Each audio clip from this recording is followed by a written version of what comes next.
Hello and welcome back to the Morning Jackpot presented by SoBet.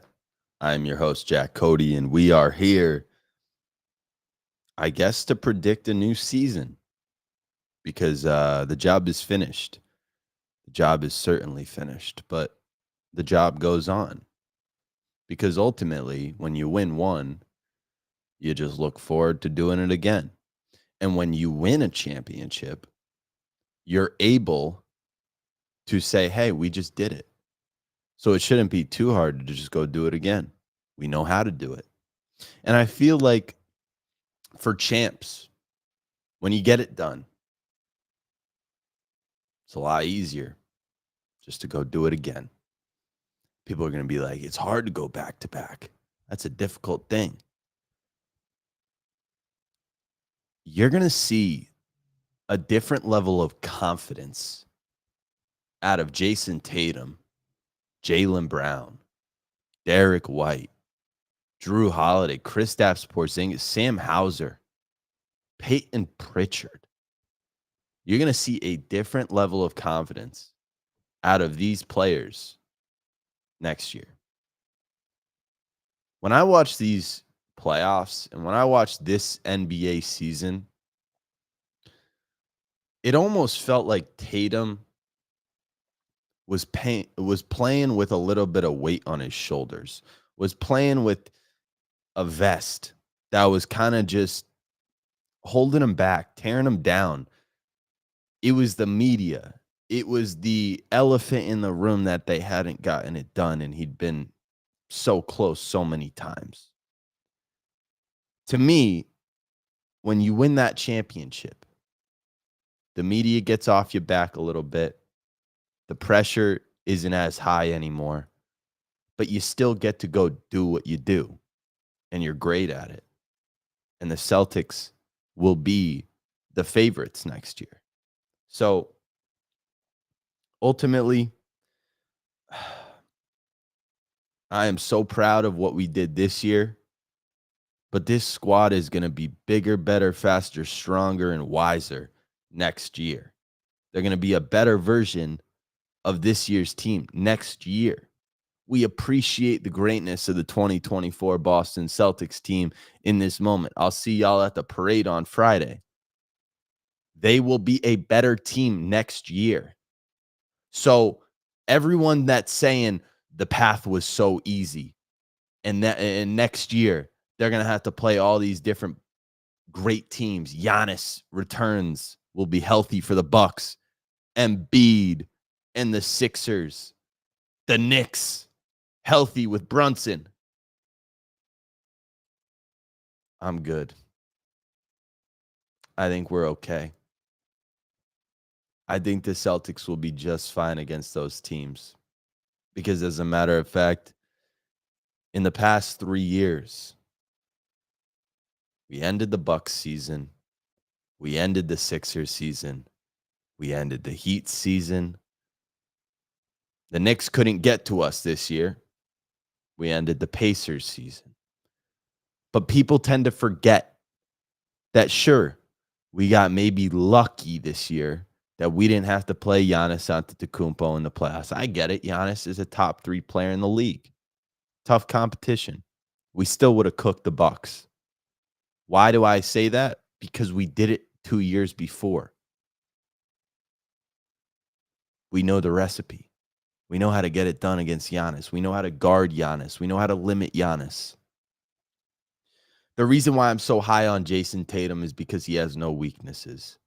Giannis has a weakness. It's shooting the basketball. Jokic has a weakness.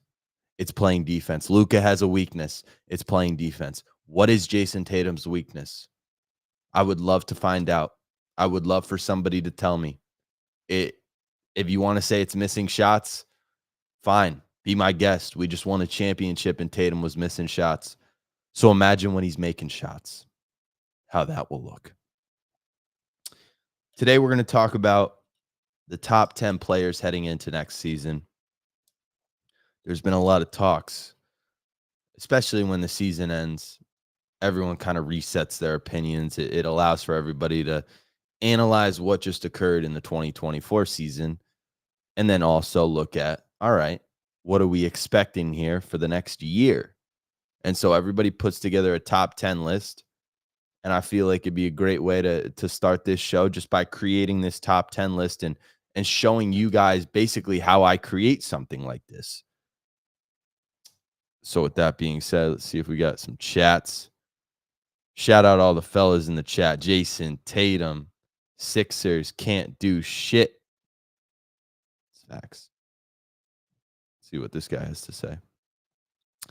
The same people that said we had an easy path, the same ones that said the Mavericks had to win. Wait, same ones that had the Mavericks to win the finals. Yeah. Like, you can't win in life.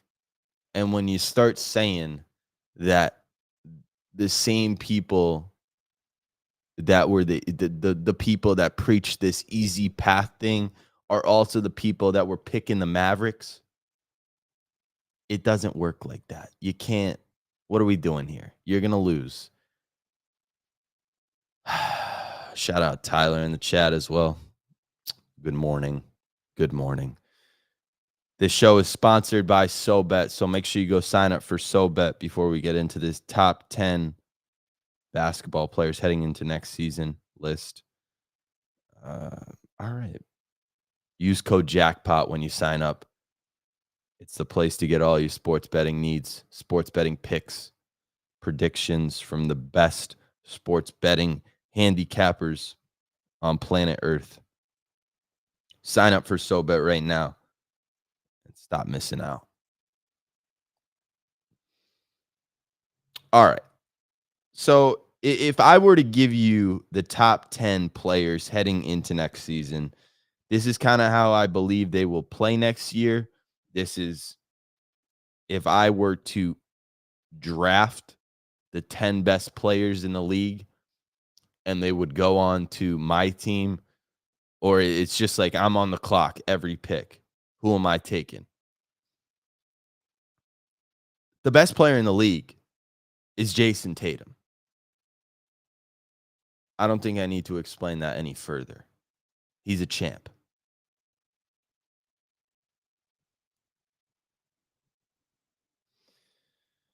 At 2, so you got guys like Luka, you got Giannis, you got Jokic. Those seem to be the consensus 2, 3, 4 for my list. But who do you put at 2? I think if there's a matchup that we really want to see next year in the finals, I bet a lot of the media is going to, I've already heard it actually. Denver, if Denver was in the finals, it would have been a better series. Give me a break. At 2, I have Nikola Jokic.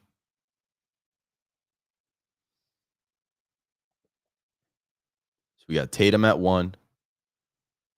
Oh, let's see. What do we got here, Tyler? Jack, before you get into the top 10, I want to know where you have Jaylen Brown because I think he's arguably top 15.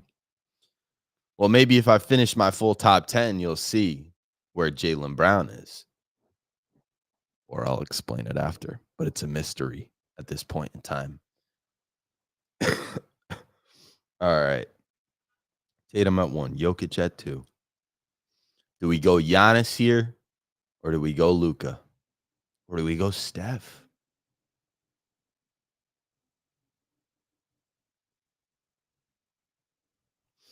I would put Steph. I think Steph is a better, more valuable version of Luka. Like, why would you take Luka over Steph Curry? What planet? I ain't living on it. I'm going to say that, do I put Steph or do I put Giannis there?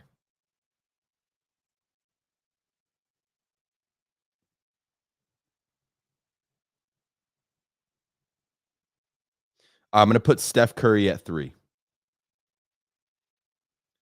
I'm going to put, do I put Luka at 4? Or do I put Giannis at 4? Who would you rather have, Jack? Giannis or Luca? I think you'd probably rather have Luca. So I'm going to go with Luca. Put Luca at 4. Put Giannis at 5.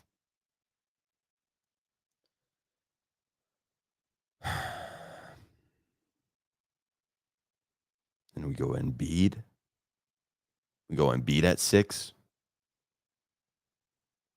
Go LeBron.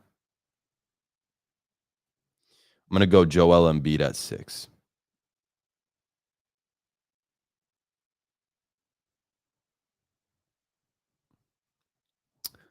Gabriel in the chat says, until Luca plays defense, he's not top 5.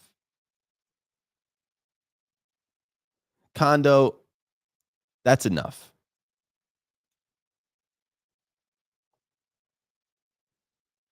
Tatum should have won finals MVP. All right.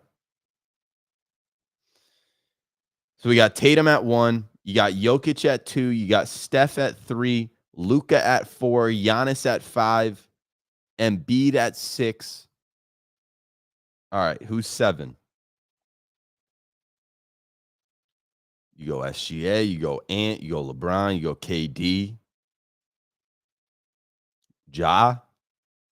Jaylen Brown.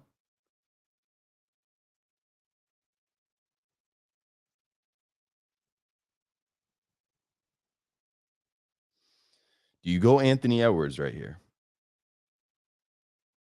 Like, do we think that Anthony Edwards, love you, Kondo, so much love for you, bro. Do we believe that Anthony Edwards is better than SGA next year? I would say yes. I think they're kind of like neck and neck. But then do you say, are they over LeBron and KD? Because to me, I can't get to a spot in my life where I say, yeah, I would rather have Shea Gilgeous-Alexander or Anthony Edwards instead of LeBron or Kevin Durant. That don't make sense. LeBron James is the greatest basketball player of all time.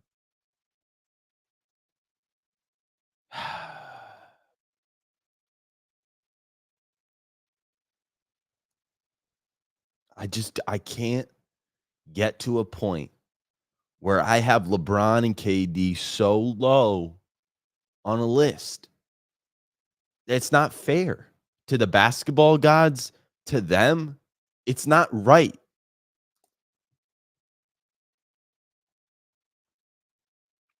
But Ant did prove this year that he was nice.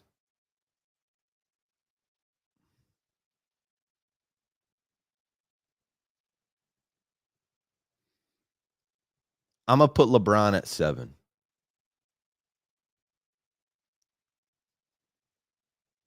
I'm going to go Anthony Edwards at 8.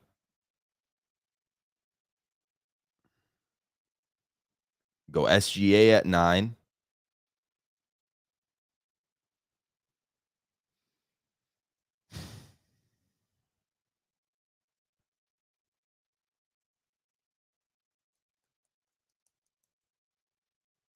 Now you got to ask yourself, would you rather have Jaylen Brown or Kevin Durant?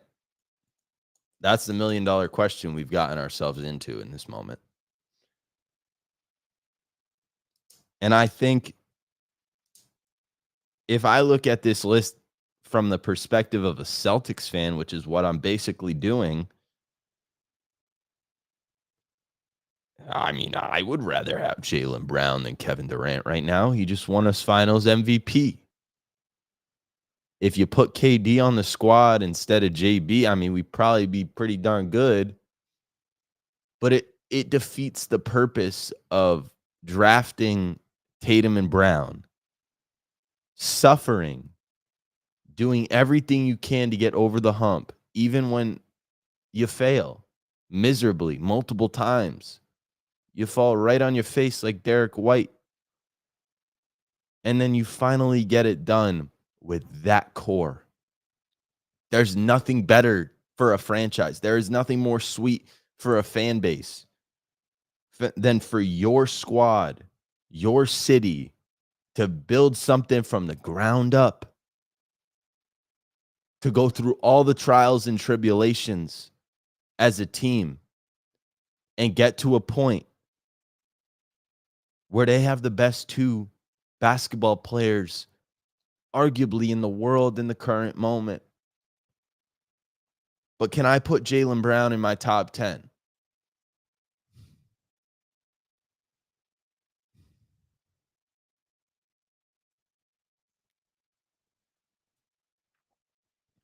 So, Tyler, you think that Anthony Davis is still better than Jaylen Brown?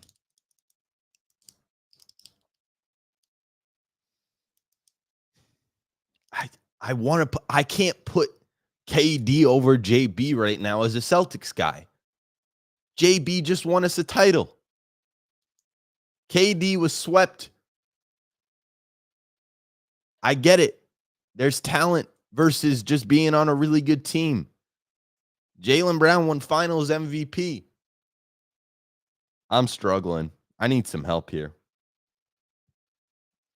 Tatum at 1, Jokic at 2, Steph Curry at 3, Luka Doncic at 4, Giannis at 5, Joel Embiid at 6, LeBron James at 7, Anthony Edwards at 8, Shai Gilgeous-Alexander at 9.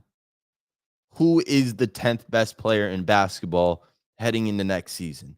Is it Jaylen Brown? Is it Kevin Durant? Is it Ja Morant?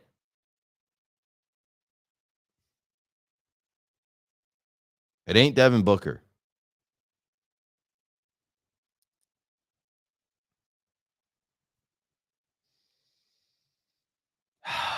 Bro, the disrespect that KD would get if I left him off this top 10 is crazy.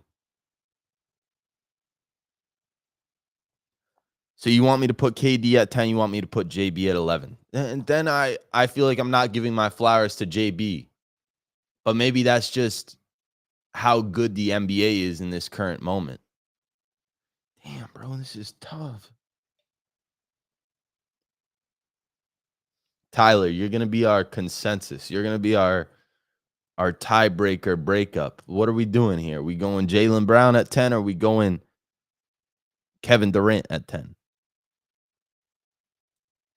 I might as well create a top 20 at this point with the amount of greatness in this league.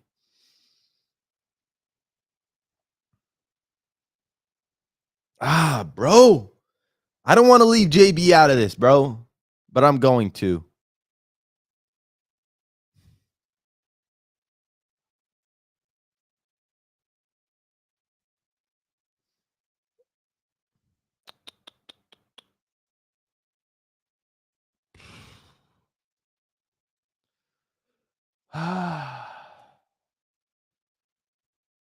All right, I'll put KD at 10. Put Jaylen Brown at 11. I think that's the only right thing to do.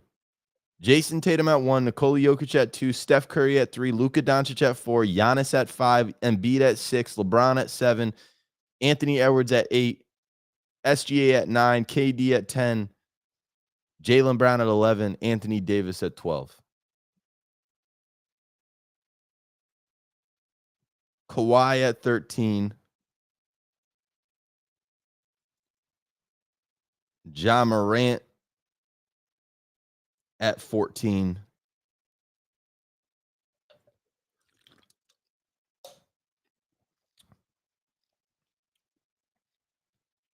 Devin Booker at 15,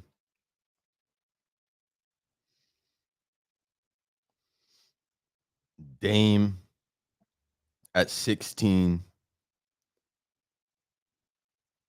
Jimmy Butler at 17, bum ass,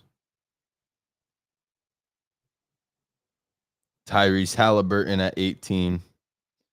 I mean, this is probably wrong. I'm probably forgetting some guys, but I'm just trying to do this off the dome right now. 19, We'll throw a guy like Bam out of bio in there. And at 20, you got to go with Drew Holiday.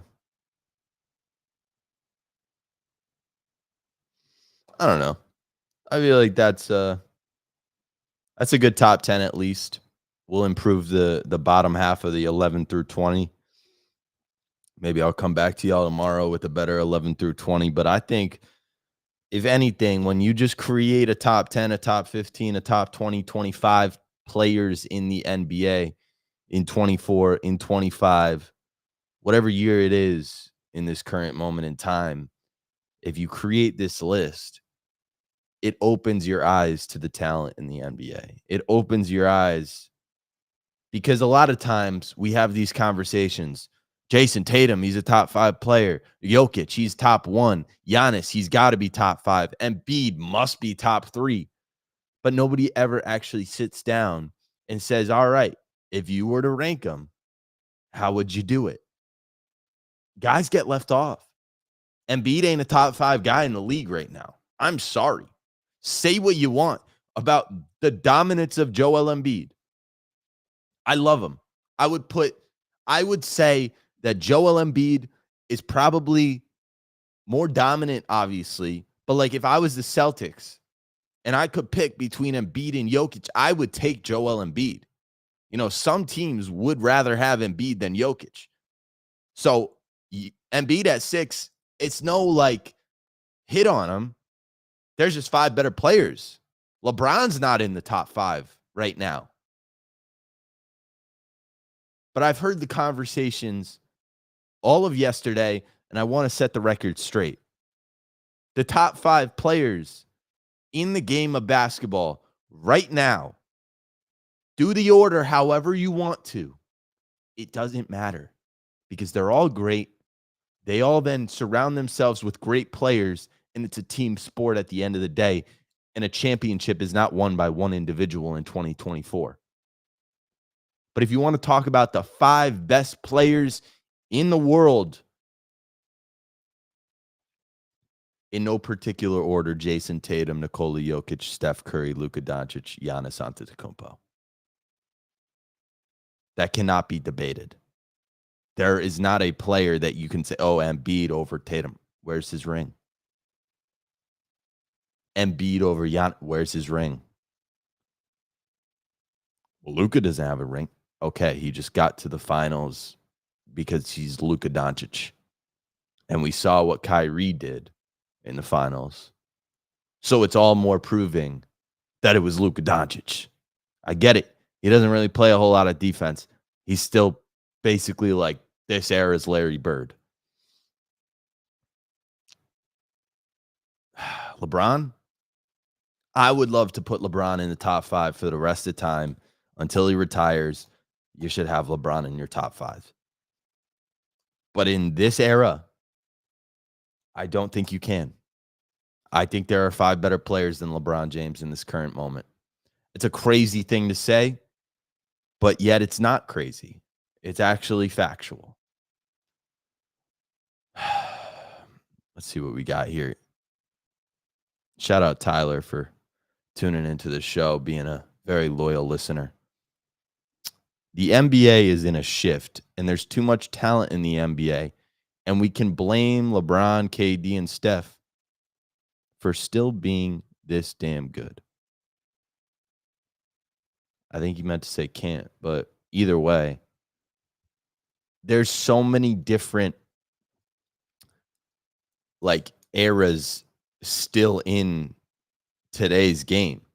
Like, you almost just have like 3 different eras playing in 2024, which is fascinating. You get to see the old heads play up against the middle age, play up against the young up and coming guys. They're really, that dynamic, it doesn't always get fully blown up because a lot of the times the young guys, they're just young guys. They're inexperienced. The old guys just trump the young guys. That's usually how the world works. In 2024, in the game of basketball, the greatness of the young talents in many ways is trumping the old heads. We're saying to ourselves right now, it looks like LeBron's coming to an end. It looks like Steph is on his way out. It looks like KD will never win a championship without Steph Curry. All these things we're saying. Meanwhile, I'm holding myself accountable for understanding it's still Steph, LeBron, and KD. It's not like, sure, they get older, but they also get wiser. They also probably get a little bit more efficient. Maybe not, maybe LeBron ain't jumping out the gym anymore, but I mean, I saw a few dunks in that first round series against Denver that made me believe that we were watching a 26-year-old LeBron James when in reality he's about to turn 40. So that's why you just got to always consider the greatness of those players, but appreciate the young, appreciate the new. We have 5 of the greatest players in the history of life in the top 5 right now. I could say, arguably, like there's this debate right now going around. Drew Holiday, is he a Hall of Famer? 2-time champ. He's a 2-time champ, right? And that, to me, Drew Holiday has been such an important role for both a Milwaukee championship and a Boston championship.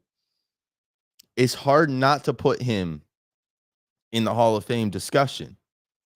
So does that mean that my entire top 20 players in the game of basketball right now, they're all Hall of Famers? You're telling me in the era of 24, in the year of 2024, the top 20 basketball players are all future Hall of Famers? That's unheard of.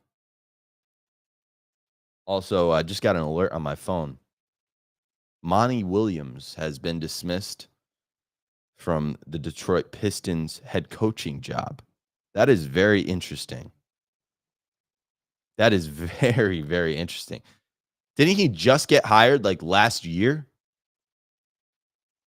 I don't get that, bro. What is wrong with the NBA?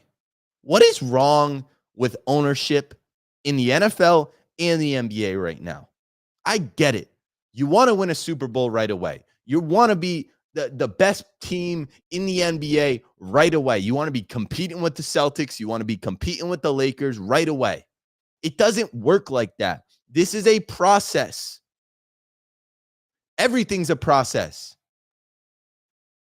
Firing Monty Williams after you give him that type of bag, after you say, this is your squad, develop it and create something out of it.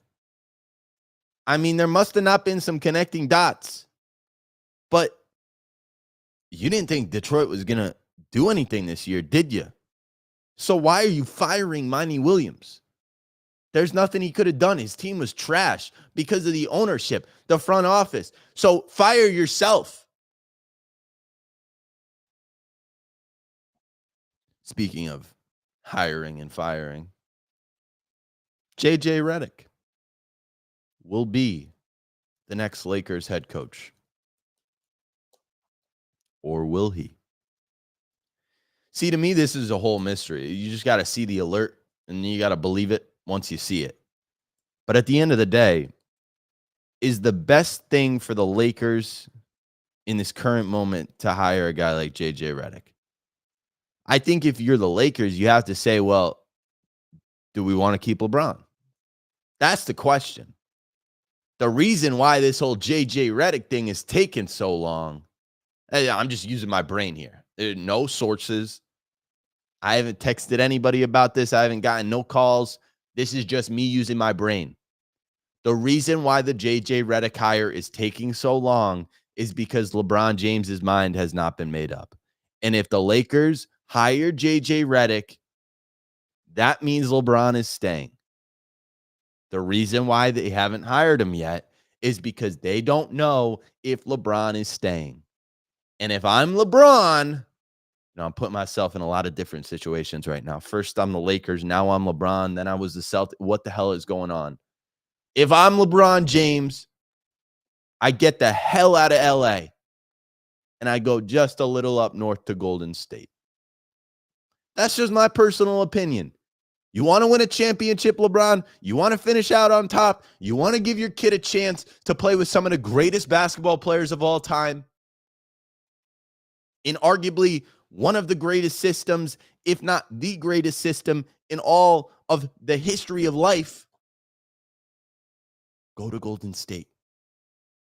There's never been a more clear decision for you to make as a man, LeBron. Go to Golden State. If you want to talk about potential landing spots for some of these free agents, I have a few names written down here, and I think it's a very interesting time in the NBA. There's this new rule. So right after the NBA Finals is over, teams start to get their players that are free agents. Those teams can start offering the players the big contracts. And so you're going to start to see a contract like Jason Tatum, 5 years, 315, AKA the biggest contract in NBA history. Oh, yeah, that's right. Who's going to get the biggest contract in NBA history this summer? Jason Tatum, the best player in basketball. LeBron, go to Golden State. Paul George. I think it's a done deal. It's not a done deal. They're figuring it out in LA still. Clippers trying to make a move a little bit, but it seems like the Clippers are ready to give up on Paul George. Seem like this year, you see a guy like Kawhi Leonard still dealing with injuries, can't stay healthy during the playoffs. But when I'm watching the Clippers and Kawhi goes down, it's about, can Paul George step up? And he really didn't. Like, he sort of hit some big shots, but the inconsistencies of what we thought was a superstar kind of dwindled down to now of just being a star. If you're Paul George, you got to get the hell out of the Clippers organization. Go somewhere else. And by somewhere else, I mean Philadelphia, because then you're going to get to lose to the Boston Celtics. The Clippers, they're cooked. Yeah, I would literally sell the franchise. But Paul George, if he goes to the Sixers, you got to wonder what that means for that team, what that means for the rest of the Eastern Conference. Actually, I'm going to tell you right now what it means. It means that the 76ers are going to get a lot of hype this year. It means that the 76ers are going to kind of be put in a situation where go win it or your season's a failure. It's pretty high expectations for a team that hasn't even gotten to an Eastern Conference Finals with their superstar. All these different superstars, teams, great players, it don't really matter if you're not getting to a conference finals, because Jason Tatum and Jaylen Brown do that on the daily. That's every year. I would say Jimmy Butler should go to the Sixers. If I'm the Sixers, I would try and get a guy like Jimmy Butler back, because he's the kryptonite for the Celtics. But at the same time, Paul George is a very talented option. And if you're the Sixers, you got to add pieces that are going to help you win. They're going to sacrifice. That's the thing I noticed the most out of this Celtics championship was the amount of superstars, the amount of stars, the amount of all-stars that sacrificed to win this championship. If Tatum tries to go for 45 every night, they don't win the title. Tatum played a different style of basketball in many ways to years before.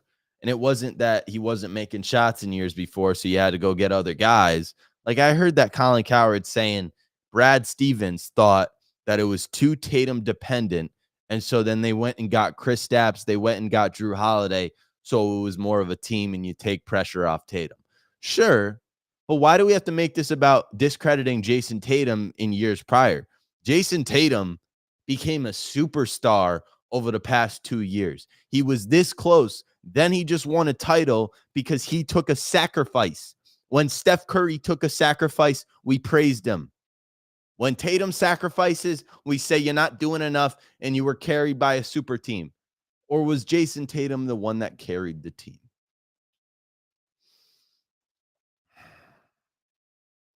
Trae Young. It's a good one. Trae Young could go to a place like San Antonio and help Victor Wembanyama get into the mix. You put Trae Young in San Antonio right now, they're a playoff team. They could make some damage. They could create some serious havoc in the Western Conference. What if he goes to the Lakers? That'd be a great fit too. Donovan Mitchell. I just thought about that name. Where's he going to go? New York, LA, Miami. Just name the 3 big cities. Okay. If I'm Trae Young, I would go to San Antonio. If I'm Donovan Mitchell, I would go to New York. And if I'm Klay Thompson, I think Klay's staying. I think Klay unfollowing the Warriors was just I don't know what it was. I think it was more of a positive than a negative for Warriors fans. I think that means that Klay's trying to get himself a little bit of a bag. Rightfully so. He's gone through hell and back. Sure, we paid him and then he tore a couple of ACLs. I think Klay deserves it.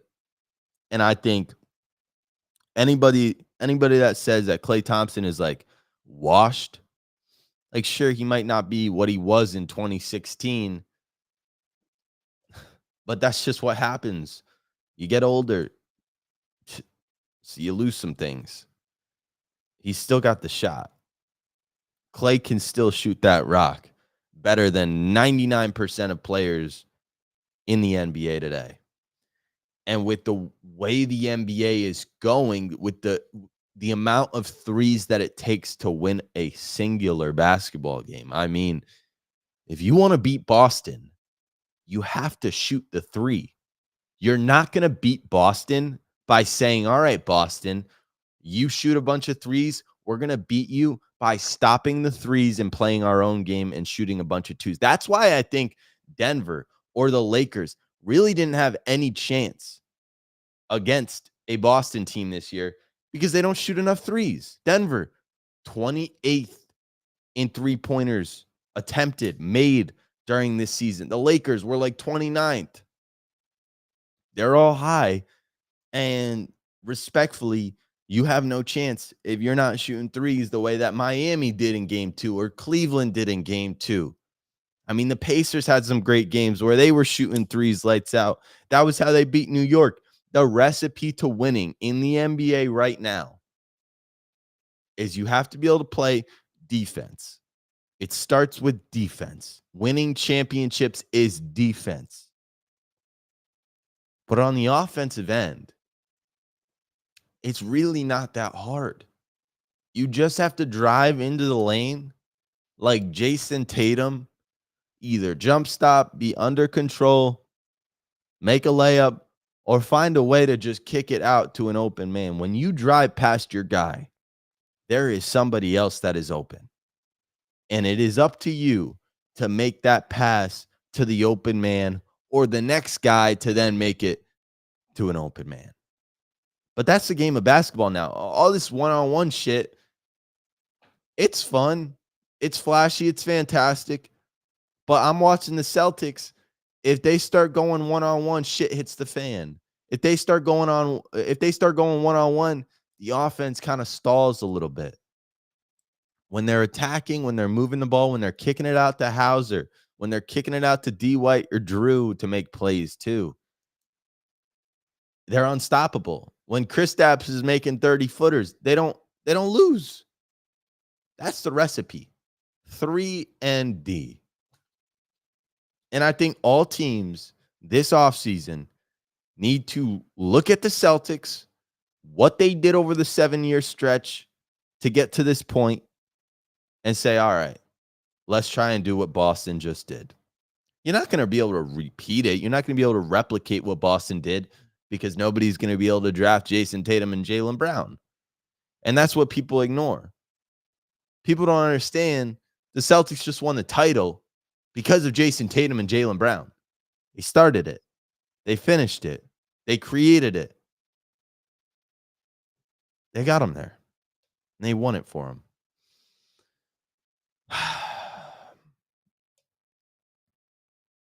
So, if we were to talk about potential matchups for next year, this year the matchup was obviously Boston versus Dallas. And if you had to look at the East and West next year, you had to ask yourself, what's the NBA Finals? What's today? June 19th, 2024. So approximately 1 year from now, 365 days from now, the Boston Celtics will defeat the Denver Nuggets and go back to back.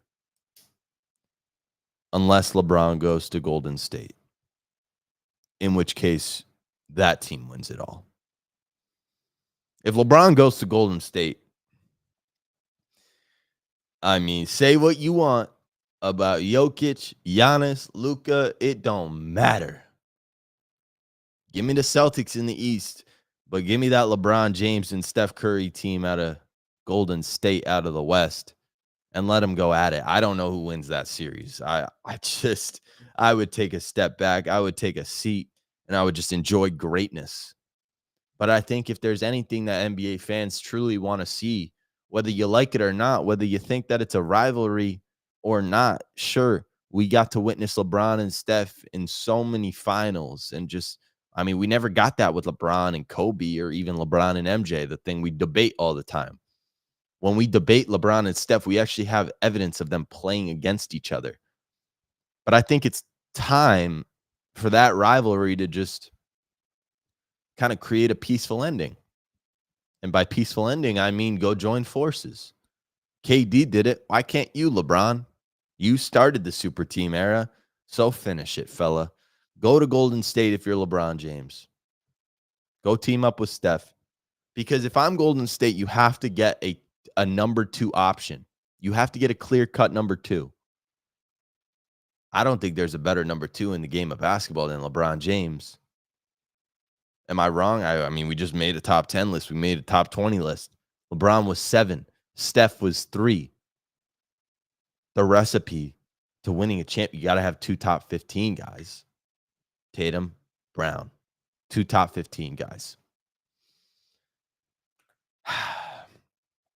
But anyways, let's go check out our proud sponsor of the show, SoBet.io. Let's see if there are any wonderful locks that we can tell today on SoBet. Shout out SoBet for always keeping us in check, always giving us the plays. Let's see here.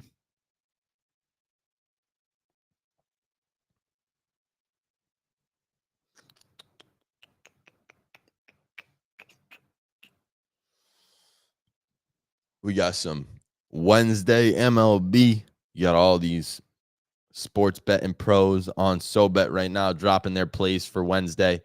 So if you want to go check these out and you want to be able to go through the entire feed all day and for the rest of the time, just go sign up for SoBet.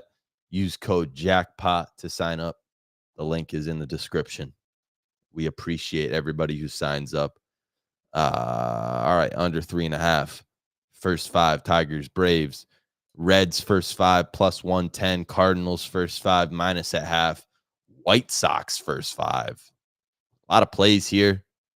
We got a little parlay. Dodgers, Diamondbacks, and Royals first 5. Love that. Absolutely.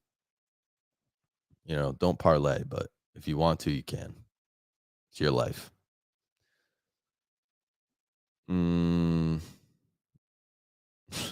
Someone cut my fingers off if I try to bet on baseball another day. It's funny, but it's not funny. Oh, boy. Baseball is a tough sport to bet on. That's why you can't do it alone. You got to hop on SoBet.io and you got to help. You got to hop on SoBet because ultimately they're going to help you. All right, Parlay Pape, what we got today? He's got Reds, Pirates under 8.5 runs. Hunter Green versus Mitch Keller. I think we see a solid pitcher's duel in this game with the wind blowing in. I think we see solid distance from both starters in this game, and game gets decided with bullpens late. And I think we see a low scoring affair. Two offenses that strike out a lot and two pitchers that have had the advantage against both lineups. So that's why you take under 8.5 in the Reds versus Pirates game.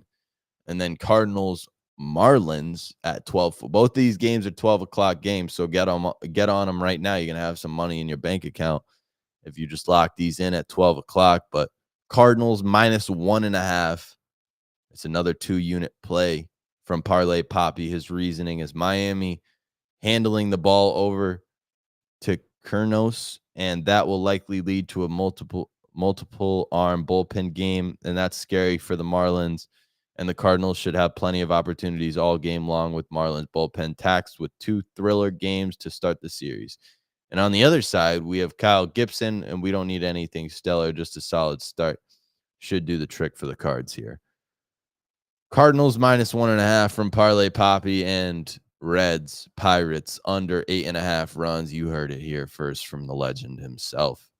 Let's see if we got any other plays. A lot of recaps. Tough day yesterday in the MLB, I think. All right, we got any Europe? We got any Euro 2024? Croatia versus Albania. Both to score. Germany to win and over 2.5 goals. Croatia money line, Germany and over 1.5. Switzerland draw, no bet. Gotta love it. I mean, there's just too many plays on SoBet on the daily, too many opinions, too many great sports bettors for you not to hop on SoBet.io. Use code jackpot to sign up. The link is in my bio. The link is in the description right here below. So, if you're new to the show, make sure you hit the like button. Make sure you subscribe to SoBet, the YouTube channel. Make sure you turn on the notifications. Make sure you show some love. And more importantly, go sign up for SoBet. If you sign up for SoBet, screenshot that you've signed up and that you're in, send me a DM on Instagram, JackCody1, and I'll hit you with a free month. How about that? But anyways, fellas, I have nothing else to share other than the fact that if I'm from the future, I don't know what's going to happen. I should know because I'm from the future. But we got to wait and see what LeBron James does. That decides a lot of things for me, for how I view next season. Because if LeBron goes to Golden State, they win the title. If he doesn't go to Golden State, he never wins another title. Steph does. But is it next year? I don't know. I think Boston has a chance with this group. Say what you want about contracts and them going to have to figure it out. There's too many guys they got to pay. They're all signed through like 2026. We got at least another year with D. White. They're going to figure out his contract at the end of this summer or during this summer. We're going to be in next season. And we're going to be looking at all the contracts we have. Holiday is going to be signed for a couple more years. Jaylen Brown still got like 4 years on that 305 left. Tatum about to get the 315 for 5 years. D. White, who knows? Kristaps, he's probably got another year. But it's like this team is staying together. We're bringing it back. We're running it back. And if I had to put all the marbles on one team to win it all next year, it would be the Boston Celtics. Unless LeBron goes to Golden State. In which case, we will have a very interesting conversation about who wins it all. Because I'm not sure. But I'll do some research. I'll do some thinking. And if LeBron does truly decide to leave the Los Angeles Lakers, like I'm saying right now, he will. then we'll have that conversation when it's ready to be had. But right now, in this moment, Celtics going back to back. They running this thing back. Not only are they running it back, the Boston Celtics are about to win 4 championships in the next 5 years. They just won 1. So now it's 3 of 4. God damn, cue the duck boats. I'll see y'all at the parade on Friday. If you're not going to be there, that's fine. You're missing out on greatness. You're missing out on a great time. But anyways, that's going to do it for the morning jackpot presented by SoBet. Go download the SoBet app. Go to SoBet.io. Go sign up for SoBet. You're missing out, fellas. You're simply just missing out. Use code jackpot to sign up. Best sports betting pros on the planet on SoBet.io. You're getting for 33 cents a day. They're giving you the bets. You're not actually paying any money on SoBet. You're just winning money at the end of the day. So that's going to do it for the morning jackpot. Subscribe, leave a like, hit the notifications button, and more importantly, go sign up for SoBet using code jackpot. We will see y'all tomorrow.